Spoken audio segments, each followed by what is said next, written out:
Hey folks, how's it going? Welcome back to the channel. This is Chris with One Dot Daily, and today I'm doing a 2 for Tuesday, which is an open tag started by Knife Delights. I finally gave credit to someone who did an open tag when I'm participating in one. Like I said, 2 for Tuesday. We're going to take a look at the case pattern 6318. I have a couple different variations of that knife, one of which needs a cleanup. So after I kind of talk about it a little bit, we're going to do a little cleanup on it. It's not going to be anything major. I'm not taking it apart or anything like that. But you can see what I basically do and shine the knife up, that sort of thing, if you're into that. Okay, stick around and hopefully you enjoy the video. All right, have a great one, guys.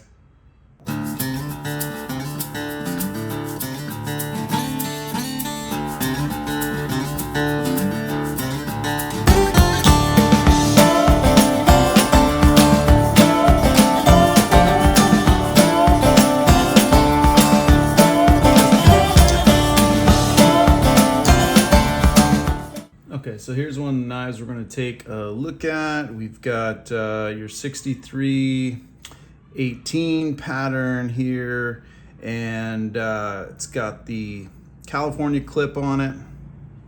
1979. This one was sent to me by Kevin Bentley, the knife doctor, and this is a really good knife. I was really happy to get this knife from him. It was a surprise. You can see how pretty that bone is. I just really love the way that brown and kind of goes to white mixes in there. I just think that's such a cool look. And then on the front, it's got just like basically black bone. I think what they call black bone, as I've looked it up in my book. And this knife has, so it's got your California clip, which some people don't like this because it's kind of a smaller, thinner, as opposed to the 6347. And then we got your sheep foot blade here, and then we've got a pen blade, which is one variation of this knife. And if you can see on the tang here, it says 6318HE. And so I was confused, like, what's HE? But and a lot of you guys may know what that means. That case takes the second letter of the secondary blades to come up with the HE. So that is a sheep foot would be an H, so the H and he, and then this pen blade would be an E, right? So HE means sheep foot and pen, using the second letters of their names. Now when, and this is, here you can see a 6347 in size comparison. This is 3.5. And the 6347 is a little larger. It's like 3 3/4 or 3 5/8 or something like that. This is 3.5 though, the 6318. And this one was sent to me by Kevin too, and I've been carrying it a bunch, and it's really, very cool knife. But I mentioned when I got them that I was expecting a 6347 with a punch. And when I was making the video, I got that mixed up. What I did have coming was a 6318 with a punch. And so here is that knife here, which has a very different set of tools than this one, but is also a 79. And this one's in like next to new or unused mint condition, and you can see the one dot there, and that clip, or the California clip, is like basically brand new. Let's see it next to, let's see how much use we've got with that one. And I mean, this one's fairly complete. It's been sharpened just a little bit whittled down. You can barely see any difference. The knives he sent me are like in really, really good shape. I mean, I'm gonna clean this one up at the end of the video today, but like you can see, it barely needs anything. Like there's a little, where is it see this little stain? I'm just gonna like, it just needs a little like very, very fine grit sandpaper over it, I think. Oh, and like this spot here on the bolster, and I couldn't get it off with flits. So I'm just gonna do I'm gonna start sanding at like 3,000 and see if that's enough. And then I might do a little bit of sanding on these blades too, just to, see what I can get out. I probably won't be able to get very much of that out, but I'm gonna try. I'm not the most confident when it comes to the blades, so I will just kind of take it easy on those guys. But so you've got the California clip, and that's all the same on this guy. This guy's got very, very pretty bone. You can see this one had black bone on the front, and this one kind of has like more of a s'mores, I forget the name of this, but it's not Appaloosa though. Like some people call it Appaloosa. It's not Appaloosa bone. But it's just kind of got, a little bit closer to what's like starting on the back of this one, just kind of like a white and brown. And then on the back, it's got a little bit darker version of that, but it's not quite the black bone like the other one. But these all had, during this time period, it's kind of rare to find one that has the same color handles on both sides. Like that's very, very uncommon. There was always like two different color bones on each side. Okay, but anyways, this one has the spay instead of the sheep foot like the other, and this one's got the for flesh only etch on there. This one's, this one's still in very, very good shape. And then it's got the punch blade. Then it's got the punch blade here. So the stamp on this one is the 6318 PU, which you would think stands for punch, but P is the second letter in spay, right? And U is the second letter in punch, so it comes out PU anyway. I always thought it just meant it was an abbreviation for punch and had nothing to do with the spay blade, but I'm wrong. Okay, and then I don't know if the camera will pick it up, but this one, which I always mention or talk about, is like you can kind of see that there are pins in the shield. Sometimes you can't make it out, some you can start to barely make it out. I don't know if it'll pick up, if you guys can see. You can just start to see little circles. And this one is, from what is a glued shield, and so it doesn't have those pins in it. And I always look kind of for the ones with pins in them, because I just think like from 78 to 1980, they were switching over from pin shields to glued shields, and that was like a jumping off point in production quality. So I when I can, I search for pin shields, but they can be kind of hard to find. I don't know if they're any more rare. I don't know production numbers, but I when I can, if I'm buying like a mint 79, then I'm really going for a pinned shield. But I can't afford to put mint knives in my 79 collection, because it's just becoming there's a lot of knives in 79. So it's just, and I don't really care that much. It's just a few. This one the punch is very hard to find as it is. So this was the only one around anyway. I would have bought one that was not as nice if I could have crossed it off on my list. It just happened to be a mint one, so I went for it. because I want to just quickly, let's move this stuff.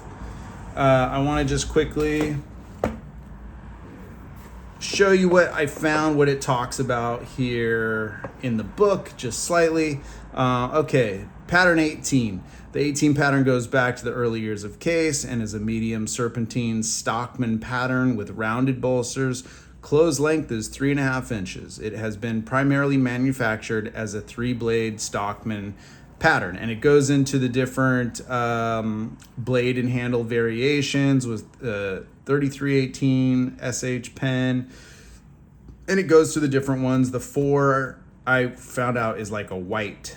I'll show you a picture of it. It's in here. But we're talking about 70s knives, so I'm just going to jump ahead to save some reading. During the 70s, Delrin was substituted for bone on the 6318 on a random basis. The author says here that his observation is that starting in 78, all 6318s were switched back to being handled 100% in bone. The 6318 with sheepfoot and spay secondary blades is still in the Case line today, being as whenever this book was published. Many variations have been offered in recent years with different bone colors. The 6318 SH pen and the 6318 SPPU were both discontinued in 1982. Isn't that weird? That's how he puts it, SPPU, when that's not what's on the blade. And it's also not what's in the price list. I'll show you in a minute because we're going to cross these off my list. The 6318 SH SP SSP was gradually changed over to mirror finished stainless blades with no blade etching. Blade steel and liner material from the XX era through 1964, all 18 patterns were offered only with chrome vanadium as the blade steel. In 65, the first version in stainless steel was offered. As noted above, nickel silver was the standard liner material. And these both have nickel silver liners, which I think is kind of a nice look just because of what it does to the inside of the well, which is, it makes it just a very, very clean, shiny place, which on this knife, that's one of the things I'm going to be cleaning up today. It's a little dirty in the well. So anyhow, beginning circa 1978, Case began changing all pocket knife patterns with nickel silver liners to brass as the lining material. This change was complete by 1980. So maybe these were kind of holdouts for that production period.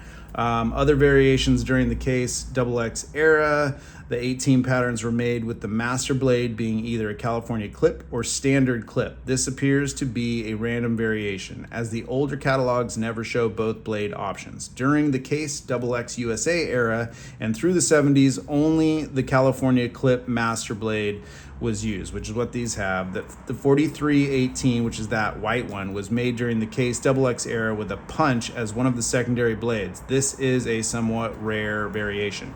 Punches in general are rare. The 6318 SPPU pattern with spay and punch secondary blades will be observed with 2 styles of punch blade. This is interesting. The wraparound punch blade has a crease with half of the blade at the right angle to the other half.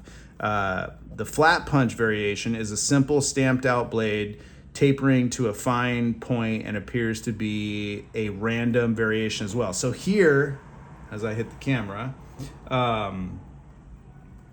here we've got a picture of the wraparound punch blade. Now mine has the flat stamped out version, which as you can see is like super sharp. It gets super, super pointy up there. And I don't know. I don't know if I'm going to go on a hunt for the wraparound version now, knowing that there are 2. I think I just need to stick with checking off the punch, as the punch in general is kind of an expensive 6318 variation. All right, so beginning circa 91, the blade etching tested, XX Razor was dropped from the main, and I'm not going to go into the after these were made. It goes into the 90s and some different changes happened. But I don't know, I thought that was, some of that is like sort of interesting, useful information if you are watching this video specifically to find out more about this pattern. What I've got here and I've started to do is this price list, which is a gentleman from the All About Pocket Knives website, which is an amazing website. If you haven't found it yet, it's really, really cool. So anyway, he offered me up, there's no way to figure out what knives were made in 1979 as far as a catalog, or I can't find one, but he said an easy way was a price list, and he just volunteered to send me a price list from 1979, which was very, very nice of him.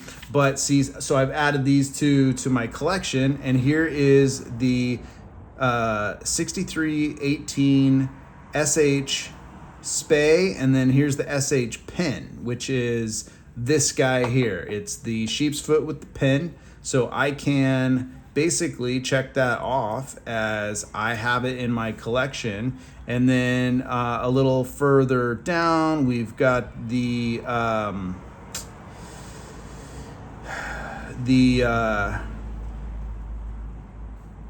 6318 SPP. So it's saying Spey Punch, and it's abbreviating it like that in the price list. So get to check a couple more off here. And as I cover, I have some more 79s I haven't checked off that I'm going to talk about and then check them off as I go, because I don't know. I think that it's kind of fun. So yeah, anyway, hopefully you guys think that that is something interesting to watch. I don't know. I just thought I'd keep a video log of as I check off the knives from 1979. As you can see, I have so many to go. It should be a pricey endeavor. Okay, so this knife here is one, the one with the punch is in, it doesn't need any kind of cleanup at all. So stick around, and I'm going to do a very light cleaning on this guy, and you guys can check it out if you want. All right, stick around.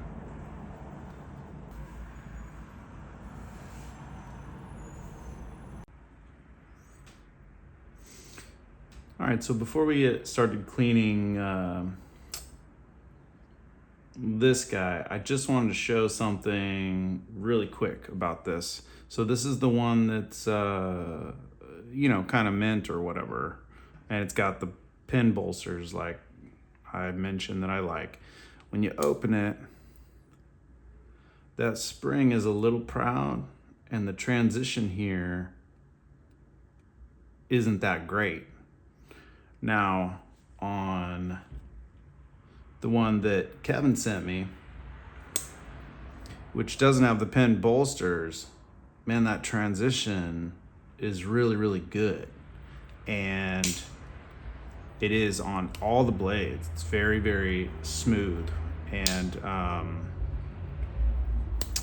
it's a little bit, it needs to be cleaned up or whatever, but I would almost say like that this is, out of the two, the better made knife. And I just wanted to point that out because like sometimes a mint knife is it's cool, it's beautiful, it's very, very beautiful, and it's nice to have the one that's all cleaned up, but doesn't mean that it's the better knife, I guess, is the point I'm trying to make.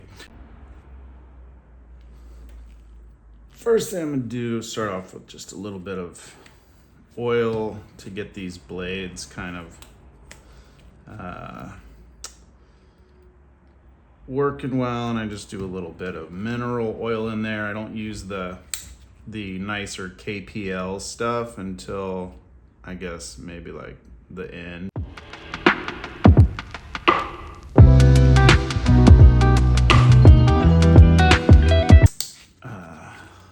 that'll show up. You can just see it's just all, you know, it's gonna come clean real easy. There's just a bunch of gunk down in there. So we're gonna get that out.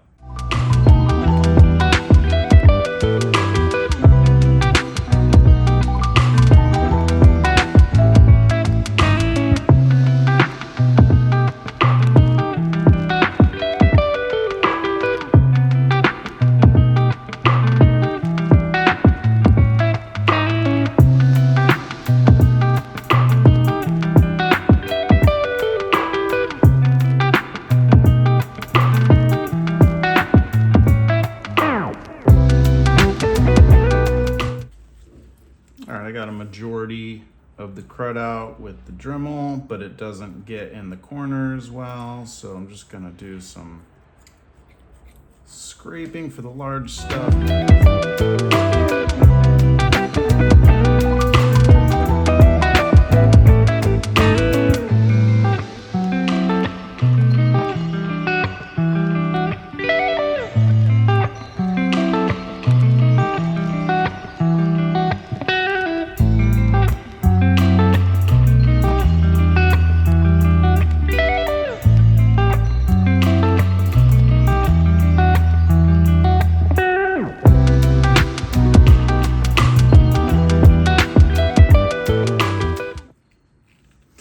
Okay, so it was real easy. Just a little bit of that made really easy work of it.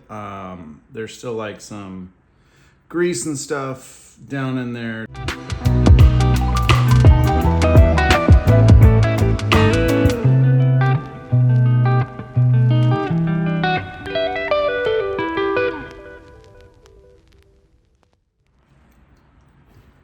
All right, let's do it. Let's put a little WD-40 in there. We'll make a mess.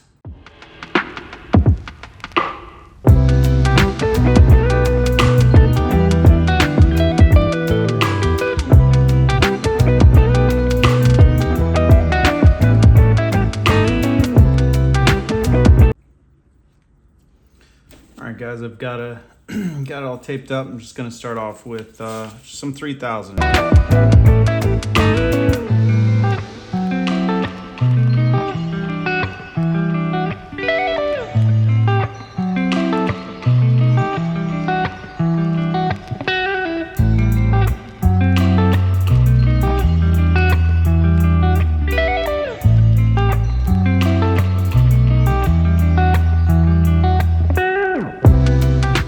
So the handles and bolsters shined up pretty good.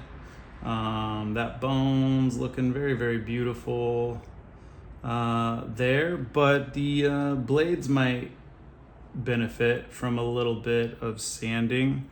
I don't know. I've mentioned before, sanding blades is not my comfort zone or my specialty, so I'm gonna experiment a little bit, try out. Start with 1500. I don't know if that will be a low enough grit to get what is needs to be sanded off, but I'm sort of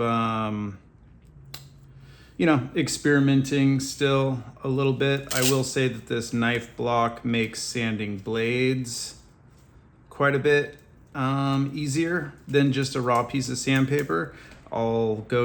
I have got some 5,000 of these things on the way, but they're not here yet. So anyway, I'm gonna start off on this, and I won't show you all the way through, but I'll give you the starting idea. I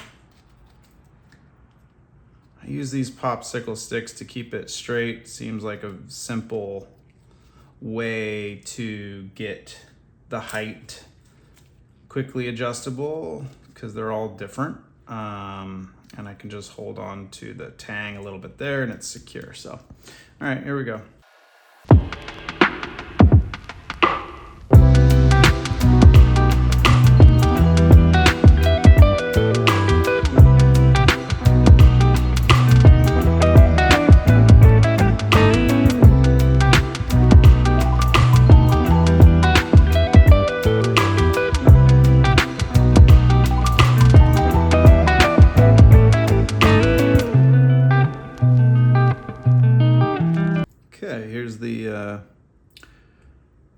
final product. Really shined up good. Bolsters are all clean. I mean, there's a little bit of, pitting on that spring, just a little bit, but we got a good shine up on it. And, this is probably gonna be one I put in my pocket. So it's great for that. Put a little bit of this boot wax, otter wax stuff on it. On that bone. This stuff smells really good. I've said that probably 100 times to you guys, but it's kind of just nice. Nice little finishing touch. Probably hydrates the bone a little bit, but definitely creates a pleasant smell to have on you, have around you. I'm going to show you, I sanded one of the blades, and I did, just because I'm trying to get this out for 2 for Tuesday in time, and to do all the blades right now might have been pushing it. So what I did was, there's a couple different schools of thought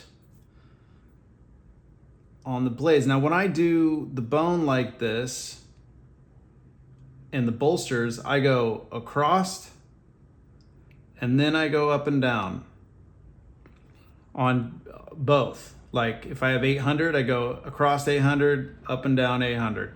I watched a video and they said that's how you shine metal to a mirror polish. But when people do blades, they just go back and forth, it seems like to me. So you can see this is the blade I went back and forth on.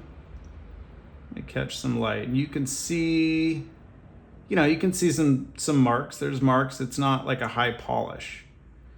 Now on the other side of the blade, I went across and then up and down like I would normally. And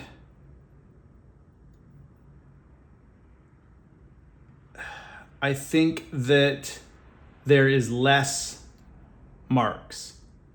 There is less marks on this side. It's more of a higher shine. But like I said, I'm not fantastic at this. And I think that there always will be marks. Like, see the up and down mark? Catching it in the light. I think maybe I like up and down marks more than lengthwise. I don't know. Maybe the lengthwise looks better. I don't know. I can't tell. This side is more, you can't see it here, but it's just more muted and frosted, almost matte. And then this side wants to start getting a little bit shinier. Anyway, so that's what I did. You can see in comparison to another blade, because they were all about like, this one has not been cleaned. And it's got like, some marks and stuff on it. And then this one's a little bit cleaner. So yeah, I don't know. Good looking knife though. Wells are very clean. Snap is really good. Very pretty. I will be very happy to put this in my pocket. Look at that. That bone just looks so nice. I love that where it gets, white, goes white to different browns there. And then here's the other one for comparison. The one that's basically like mint. This has a different color bone going on the front for sure. And then a little bit of a darker piece on the back. So it's kind of like reversed. This one's dark on the front, this one's lighter on the front, and then they're reversed. Anyways, very happy to have these in my collection and able to have crossed them off of my 79 collection list. This is the one I got from the Knife Doctor, as such an awesome gift, and this one I was going to get some pocket time, this 6318, because I've been carrying the 47, and this is just such a nice knife. I want to kind of try it and compare that to the 47, how I like having it in my pocket. So anyways, guys, thanks for sticking around, and I will be seeing you in a video soon. Okay, take it easy.